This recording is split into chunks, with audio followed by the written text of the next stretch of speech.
In August 1985, the insurance fund that was supposed to protect the deposits of 80 million Americans had $4.6 billion in its account.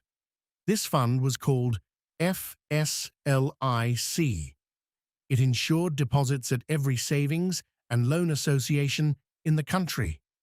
The actual losses of those associations at that moment already exceeded $20 billion, which means the fund that was supposed to cover depositor losses was bankrupt 5 times deeper than it admitted. And here is what matters. This was not a secret to the regulators. They knew. They had known since 1983. They knew, and they stayed silent. They watched as 1,043 banks died slowly, not collapsed, died quietly, year after year. They were not closed. They were allowed to keep operating, to accept new deposits, to make new loans, to tell their depositors everything was fine.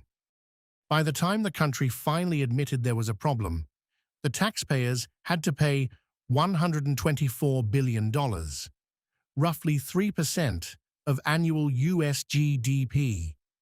This was the largest banking collapse in American history until 2008, and almost none of the people who lost money understood in real time what was happening to them. This story is not over. What happened to the savings and loans in the 80s is happening again right now in 2026, with different numbers, in a different scale, under different names. And the question that anyone with a deposit in a bank should be asking is very simple. How do I know my bank is already dead, years before anyone officially admits it? To answer that question, you need to understand how a bank actually dies. Savings and loan associations, what Americans simply called thrifts, were invented in the 19th century as a simple, conservative mechanism. People brought their savings in. The thrift lent that money out as long-term home mortgages. The difference between the rate they paid depositors and the rate they charged on mortgages was their profit. This worked for almost a century. It worked because the system rested on one unwritten formula. They called it the 3-6-3 rule. Pay depositors 3%. Lend at 6%. Be on the golf course by 3%. In the 70s, that formula broke. Inflation in the United States accelerated into double digits, 12%, 13%. By the early 80s, the Fed funds rate hit 20%. But under federal regulation, a rule called Regulation Q, savings and loans were not allowed to pay more than 5.5% on deposits. Imagine a bank where the law forces deposits to pay 5.5%, while inflation runs at 12%. Anyone keeping their money there is losing purchasing power every single day. And in 1981, those depositors started to leave. In waves, they pulled their money out of the thrifts and moved it into a new product, money market funds, which paid the actual market rate. In 1981 alone, savings and loans lost more deposits than they had earned in the previous 10 years combined. In parallel, something else was happening. Those mortgages, the S&Ls, had issued in the 60s at 6% over 30 years. They were still there, sitting on the balance sheet. But now their market value had collapsed. Who would buy a 6% mortgage when U.S. Treasury bonds were paying 15%? By the start of 1982, by economists' estimates, the entire industry collectively owed more than it owned. The whole industry, every thrift, technically insolvent. And then, instead of admitting the problem and shutting down the dead, Congress passed the Garn-Saint-Germain Act, October 15, 1982. President Ronald Reagan signs the document in the Rose Garden of the White House. He calls it a rescue of the savings industry. It was not a rescue. It was permission to play in a casino, using depositors' money insured by the government. Here is what the law actually allowed. First, S&Ls were given the right to make loans on commercial real estate. Before, they were limited to home mortgages. Now, they could finance office towers, shopping malls, hotels. Second, they were allowed to buy junk bonds, high-yield, high-risk corporate debt with no investment-grade rating. Third, regulators began permitting a new form of accounting, what they called Regulatory Accounting Principles, or RAP. Under standard accounting, GAAP, half the industry was bankrupt. Under RAP, the balance sheets looked fine. And fourth, and most important, they lifted the cap on what S&Ls could pay depositors. Now thrifts could offer any rate they wanted to attract new money. A few years later, it would be obvious what happened. The men running these savings associations, people whose previous experience went no further than a 30-year mortgage, suddenly had the ability to build shopping centers in Texas, buy Michael Milken's junk bonds, and offer depositors any yield they liked. And the most important detail, if anything went wrong, the federal insurance would cover the losses, meaning the taxpayer. Economists call this phenomenon moral hazard. When a person plays with someone else's money and the losses are paid by someone else, they play bigger. Always. It is a law. From 1982 to 1985, the assets of the savings and loan industry doubled. The money flowed into projects no thrift had ever touched before: commercial real estate, junk bonds, oil deals in Texas, resort developments in Florida. And it was at this moment, not in 1989 when the official collapse came, it was at this moment that the bomb was already armed. It just took a few more years before anyone could see it. A new kind of person came into the savings industry, not bankers, developers, speculators, card players, former real estate operators who needed a source of financing. And now they had bought that source, the entire box. One of them was a man named Don Dixon. Dixon bought a small Texas savings association called Vernon Savings in 1982. At the time of purchase, Vernon was an ordinary regional thrift, lending to local farmers and small businesses. By 1986, Vernon controlled assets of $1.3 billion. 96% of its loan portfolio was non-performing. Dixon was spending depositor money on his own lifestyle. $41 million of insured deposits went to personal use: a $2 million yacht, a mansion in California, a private jet, a villa in Biarritz used to entertain regulators with prostitutes, an art collection he bought with corporate money, then sold to himself, pocketing the difference. When U.S. Attorney General Dick Thornburgh indicted Dixon in 1989, he said it plainly. Quote, "Dixon was the biggest of the high flyers among the savings and loan crooks. His excessive lifestyle and his illegal management practices stood as a symbol of everything that was wrong." Dixon was charged on 23 federal counts, convicted in December 1990, sentenced to 5 years. Vernon Savings cost the taxpayer $1.3 billion. But Dixon was not the largest. The largest was Charles Keating. Keating was a Cincinnati lawyer who in 1984 bought a California thrift called Lincoln's Savings. At the time of purchase, Lincoln was a quiet, conservative institution with about $1 billion in assets. By 1988, $5.5 billion. More than half of which was speculative investments that by law an S&L was forbidden from making. Keating's structure was elegant. Lincoln Savings was owned by a parent company called American Continental Corporation, owned by Keating himself. American Continental issued its own bonds. the kind called junk bonds, because they had no rating and no collateral. These bonds were sold inside Lincoln Savings branches. Bank employees, who received bonuses for selling them, offered them to ordinary depositors, mostly retirees. Most of these people thought they were buying something like an insured deposit. They came into their bank. They spoke to their banker. They signed papers. The papers said bonds. That word to them meant safety. It meant US Treasury. What they were buying was a piece of paper with no collateral, issued by a private company that would be bankrupt within 2 years. 23,000 people bought these bonds for $250 million, 11,000 each, on average. For most of them, this was their entire retirement savings.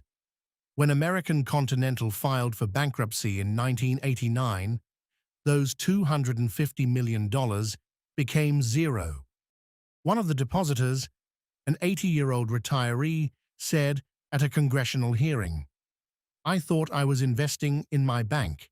I did not know there was a difference between the bank and some company on top of the bank." Keating was indicted on 73 counts of fraud, conspiracy, and racketeering. The maximum cumulative sentence, 525 years in prison and $18,700,000 in fines.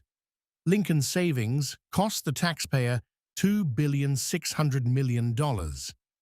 But the most interesting part of the Keating story is not his own crimes. It is how he used his money to keep the regulators away from him. In 1986, the chief regulator for S&Ls, a man named Edwin Gray, opened an investigation into Lincoln Savings. He understood that Keating was breaking the rules on permitted investments. He wanted Keating stopped. In April 1987, 5 United States senators walked into the office of Edwin Gray and his colleagues. This meeting would go down in history under the name the Keating Five. Alan Cranston of California, Dennis DeConcini of Arizona, John Glenn, yes, that John Glenn, the astronaut, of Ohio, Donald Regal of Michigan, and John McCain of Arizona. All 5 had received money from Keating. Together, $1,300,000 in campaign contributions. McCain, personally, $112,000, plus 9 free flights on Keating's private jet to his estate in the Bahamas. They came to apply pressure.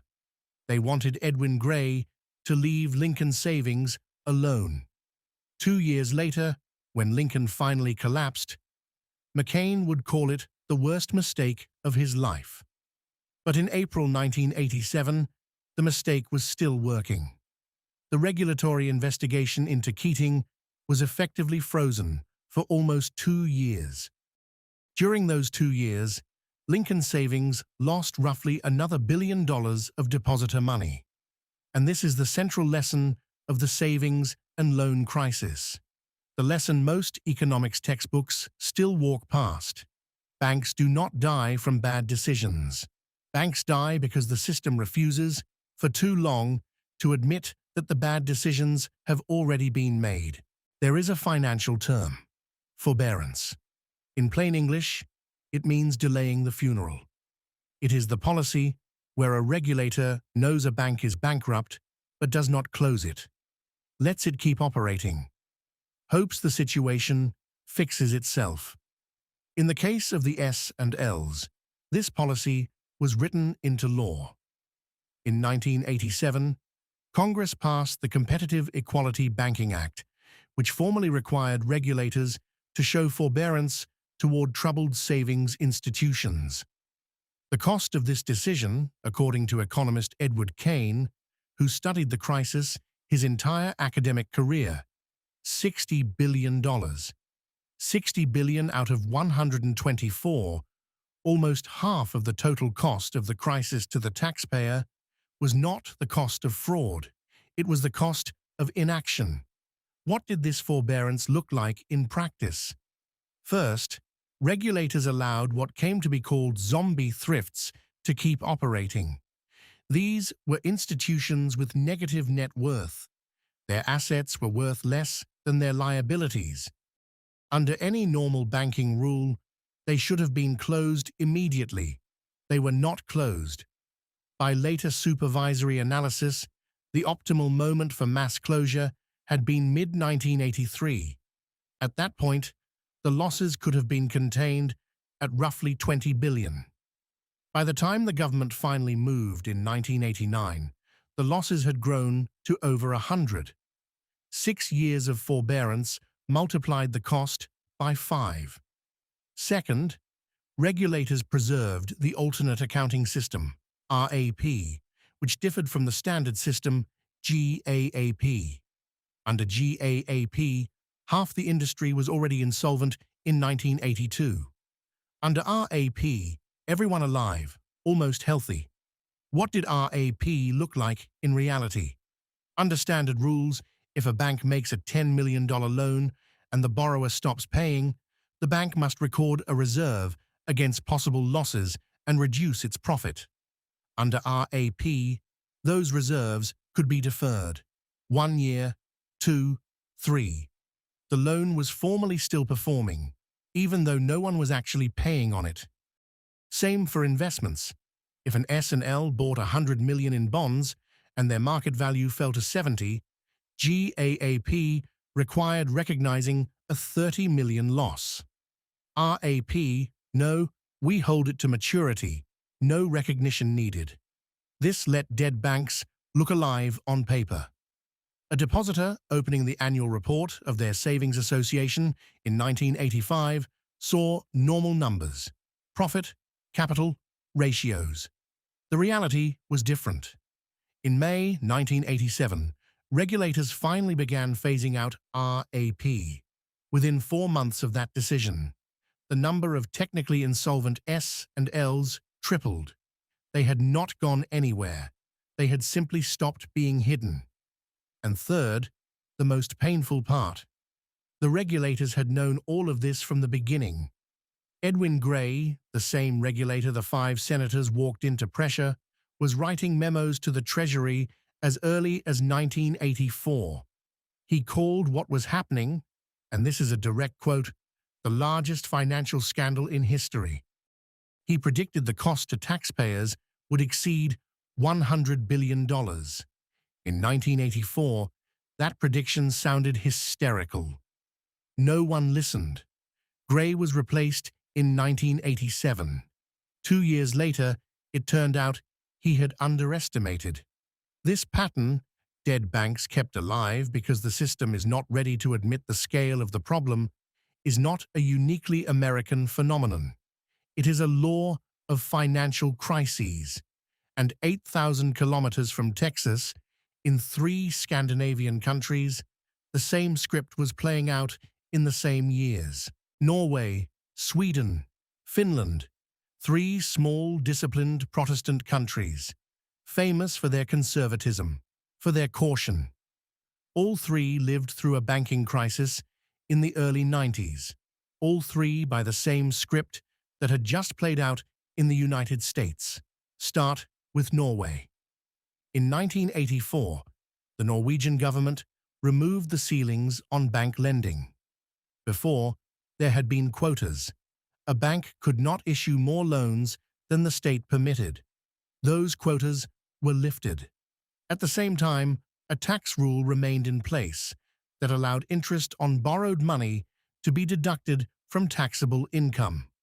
With high inflation and relatively low nominal rates, this meant the real after-tax cost of borrowing for households was negative.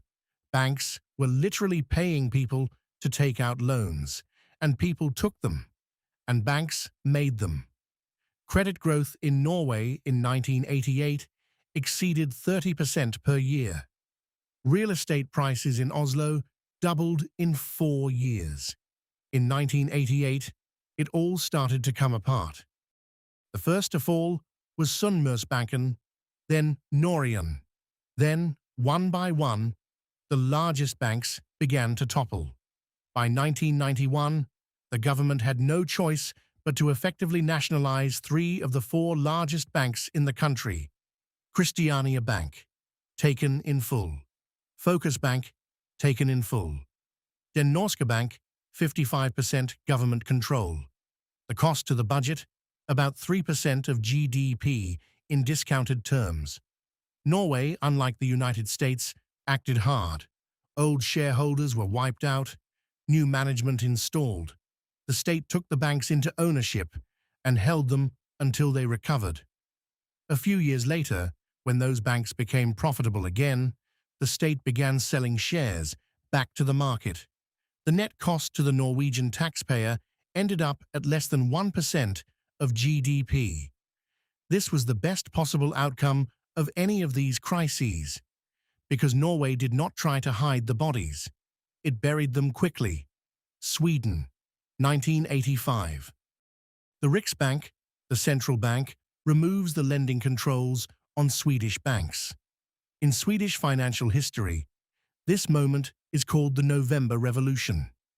From 1985 to 1990, credit to the private sector in Sweden grew from 85% of GDP to 130, 45 percentage points in 5 years. This is the fastest credit boom in any developed economy in modern history. Commercial real estate prices in Stockholm rose fivefold over the same period. In 1991, all of it began to collapse. The two largest banks in the country, Nordbanken and Götabanken, were technically insolvent. The Swedish government did something that would end up in every banking textbook ever written. They announced that the state guaranteed all obligations of all banks in the country, not just deposits, all obligations, including debts to foreign counterparties. This killed the panic instantly. Then, they nationalized Nordbanken and Götabanken, created two special structures, Securum and Retriever, and dumped all the bad assets there. 20% of Nordbanken's balance sheet, 50 billion kroner, went into Securum. 45% of Götabank's loan portfolio into Retriever. These structures spent the next several years methodically selling off the troubled assets. The state recovered most of the funds. By 2002, the net cost to the Swedish taxpayer was close to zero. What Sweden did in 1992 is now called the gold standard of banking crisis resolution. The same approach was applied in Ireland in 2008, in Spain in 2012. In the United States, partially, but only partially, after the financial crisis. Finland, the hardest of the three stories. Finland in the 80s liberalized lending exactly the way its neighbors did. Rates lifted, limits removed, credit growth accelerating to 47% a year by 1988. House prices doubled, the stock market tripled. And then something happened that no one had seen coming. In 1990, the Soviet Union began to fall apart. Finland traded with the Soviets at 15% of its GDP. That trade vanished in 2 years. Finnish exports collapsed. Loans that had been issued to expand production for Soviet orders turned into garbage.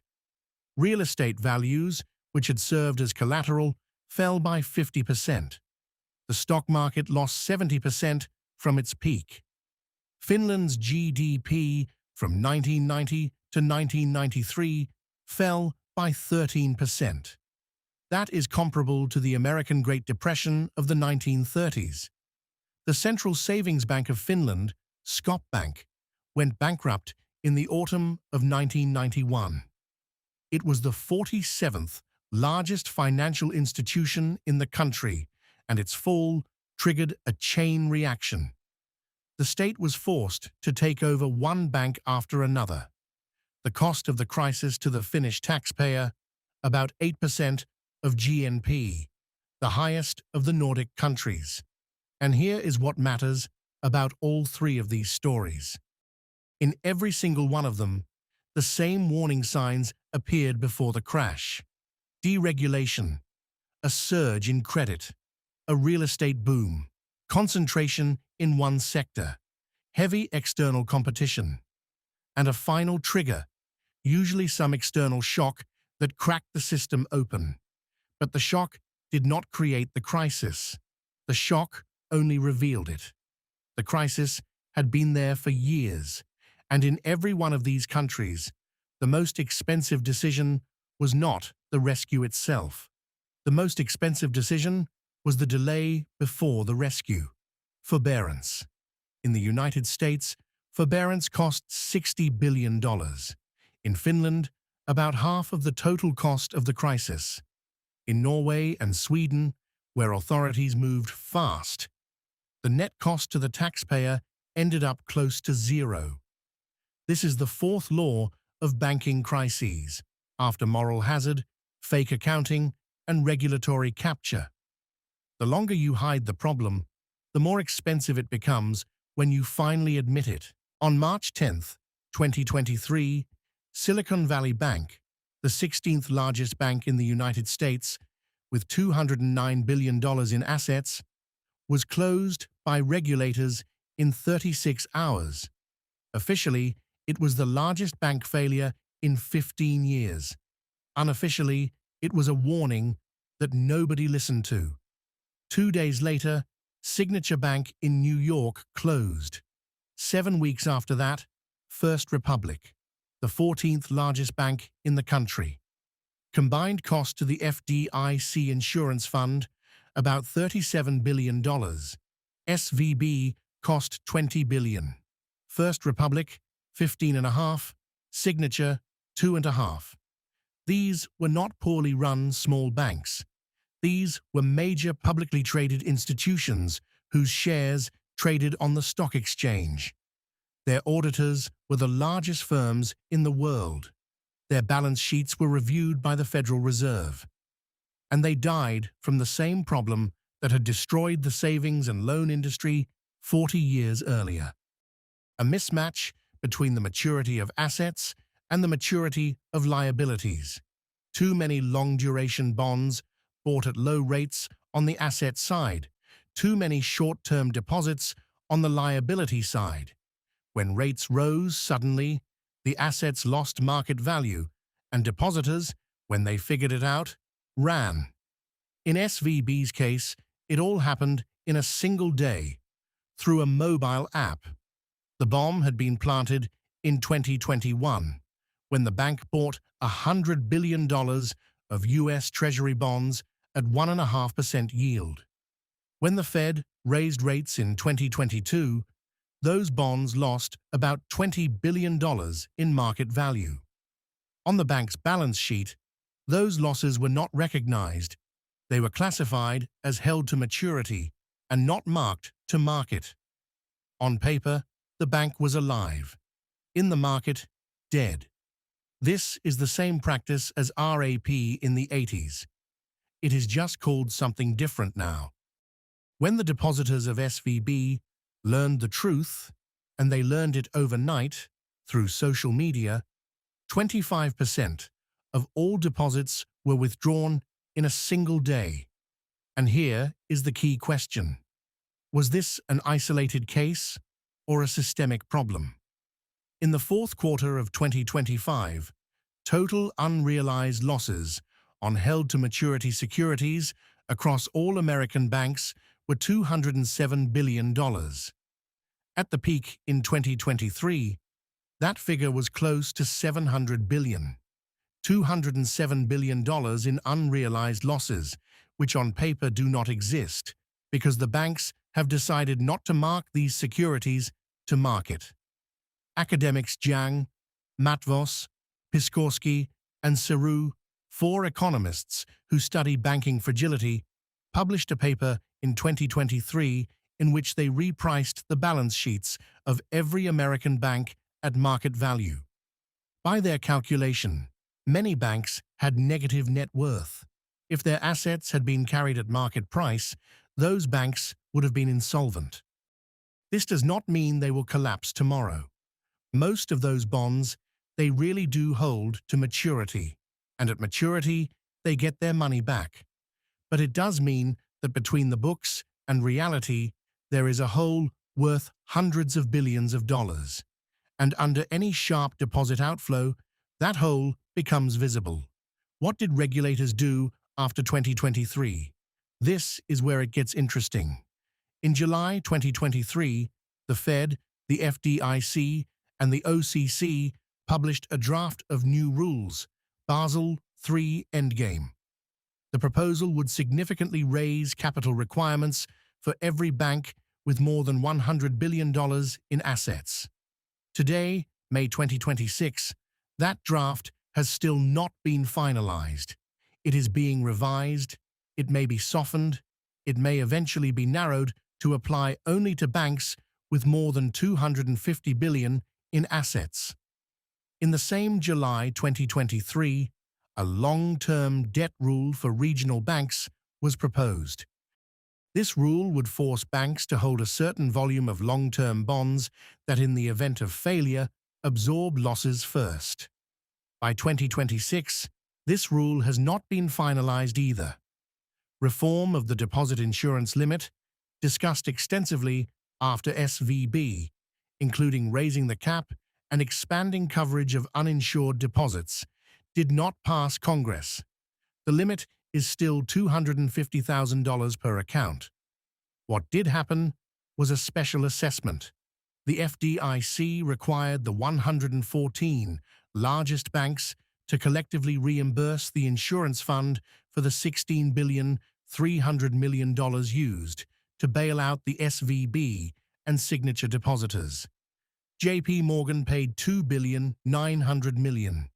Bank of America, 2.1, Wells Fargo, 1.8, Citigroup, 1.7. 8 quarterly payments from June 2024 through March 2026. By the time you are watching this, the last payment has already been made. The insurance fund has recovered. By the end of 2025, its balance was $153.9 billion. On paper, the system is ready for the next stress event. But look at what happened to the actual regulation. Everything that was supposed to prevent the next SVB is still in draft. 3 years later.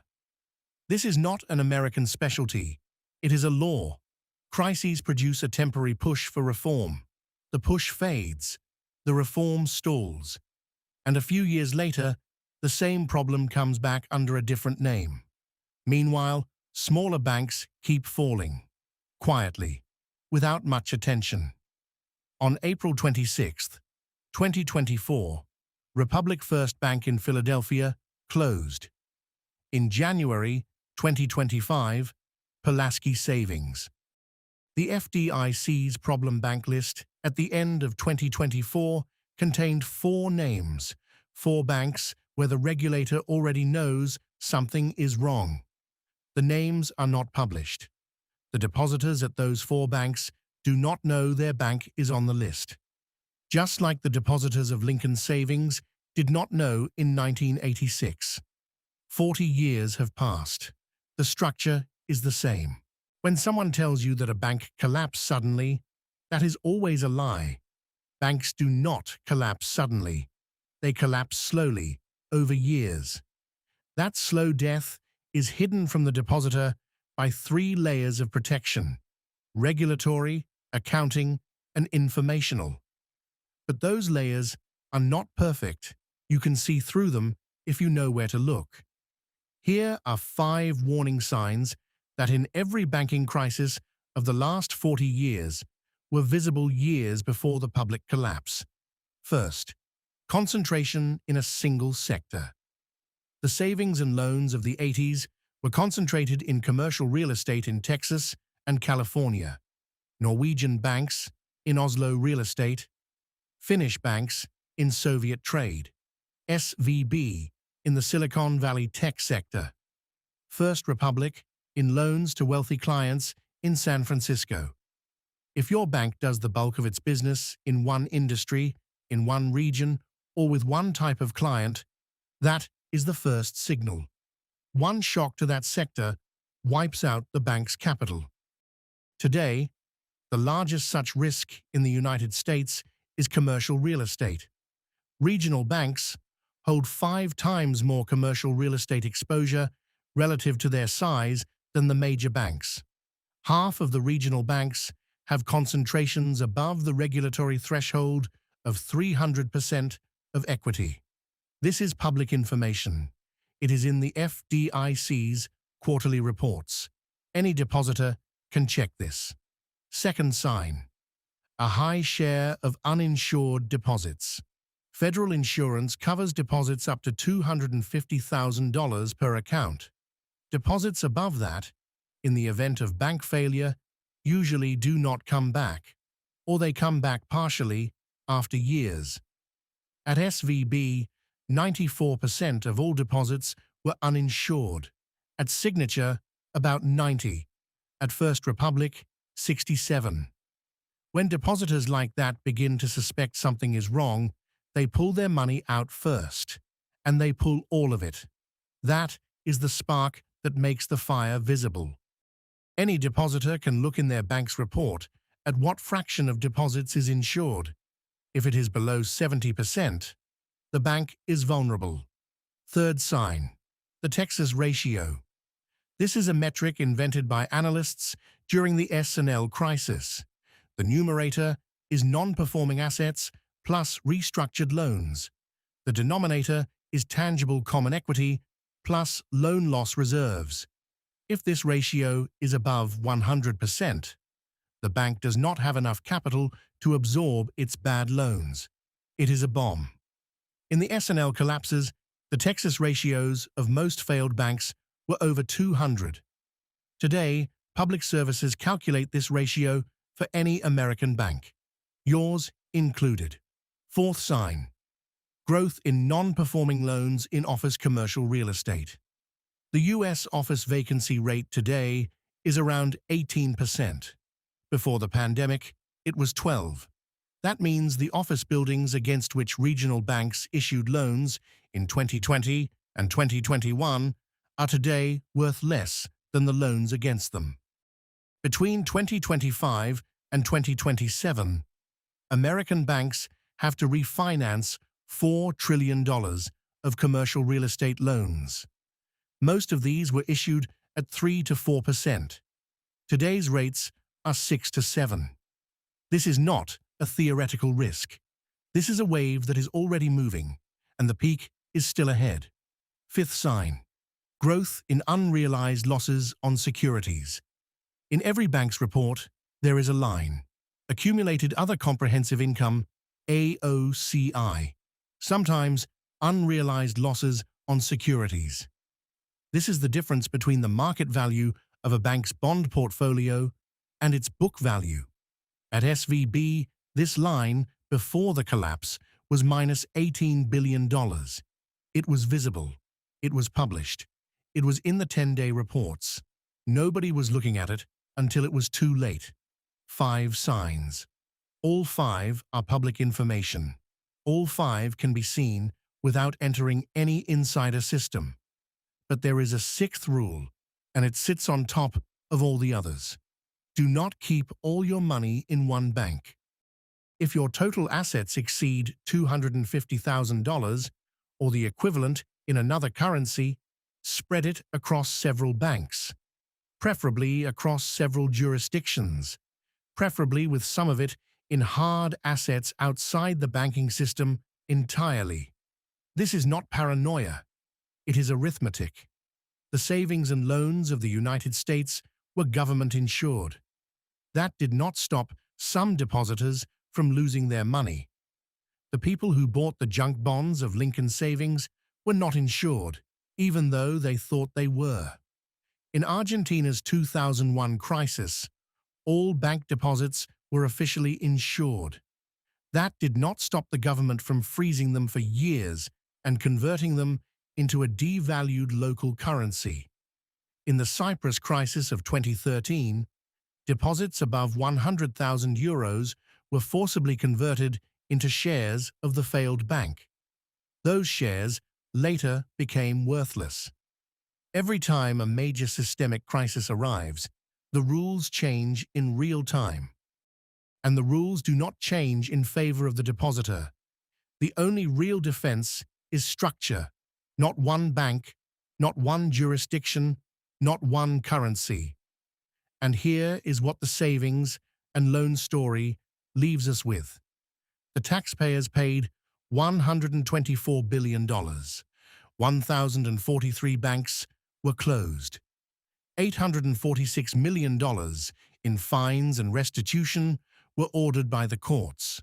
Roughly 4.5% of that was actually collected. Of the 580 people convicted of fraud in the S&L crisis, the median prison sentence was less than 2 years. Only 4% received 10 years or more, meaning a man who stole $1 billion from a savings association on average served less time than a man who held up a gas station. Charles Keating served 4 years. Don Dixon served 5. David Paul served 10. These men destroyed the lives of tens of thousands of retirees. They received delays, appeals, early releases. Some of them, after leaving prison, returned to their careers in finance. In a system that allows things like this to happen, the protection of the depositor is a personal responsibility, not the state's, not the FDIC's, not the bank's, yours. When you look at your bank account, remember the 5 signs: concentration, uninsured deposits, the Texas ratio, commercial real estate, unrealized losses, and remember the one law that 40 years of banking history has confirmed without a single exception. When a bank is secretly burning, the depositor is the last to find out. If this story gave you something, subscribe. There will be more in this series about financial catastrophes that official history prefers not to remember, and about the few people who saw them coming.